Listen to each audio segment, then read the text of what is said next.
In this video presentation, we're going to introduce the rules for debits and credits by focusing on asset, liability, and equity accounts. In the previous presentation, we introduced the idea of an account. An account has three parts. It has a title, which is the account name. It has a debit side, and that refers to the left side of the account, and it has a credit side, which refers to the right side of the account. Recall that we said an account is just a device for accumulating the activity that impacts a specific item. So what about these debits and credits? Debits and credits are fundamental to financial accounting. Although it may seem strange and awkward in the beginning, the more you practice with recording debits and credits, the easier it will get. So how do debits and credits work? It depends on the account type. One of the most important things to understand on the front end is that debit and credit do not mean increase and decrease. Debit just means the left side of the account, and credit means the right side of the account. So we're going to start by talking about asset accounts, and specifically the cash account, because it's really the easiest to understand. Assets are increased by debits and decreased by credits. Each account has a normal balance that is going to be the same side as the increased side. So since assets are increased by debits and decreased by credits, they have normal debit balances. So looking at a transaction here, assets are increased by debits, decreased by credits, have normal balances. If the first transaction for a company is that they pay $50 for supplies, the cash account is going to be decreased with a credit, and the supplies account is going to be increased with a debit. All right, supplies and cash are both assets.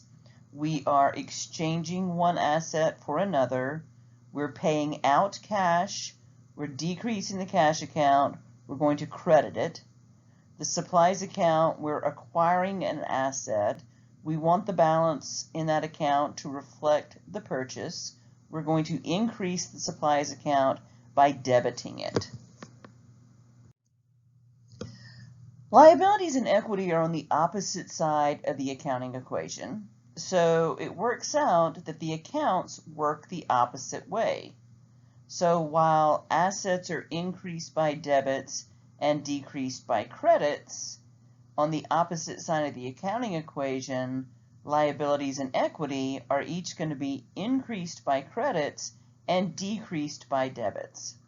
Because the increased side for liabilities and equity is the credit side, liability and equity accounts have normal credit balances.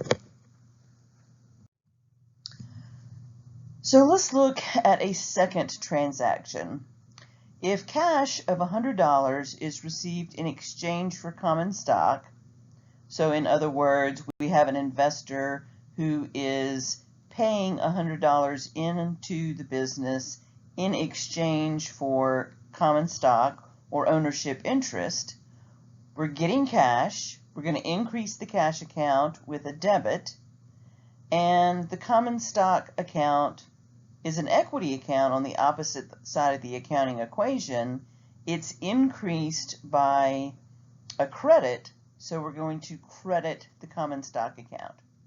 All right, so thinking back to our transaction analysis, we know that our accounting equation needs to stay in balance, and another way of thinking about that is that each transaction is going to impact two accounts, and your debits have to equal your credits.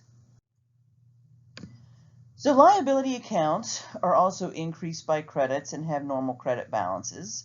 So looking at a third example here, we are going to go out and purchase equipment with a cost of $1,000 on account. So when we say we purchase something on account, it means we're charging it, and the amount we owe is referred to as an accounts payable. So in this case, we're acquiring an asset. equipment that has a cost of $1,000, and we want our books to reflect that, we want to increase the equipment account with a $1,000 debit.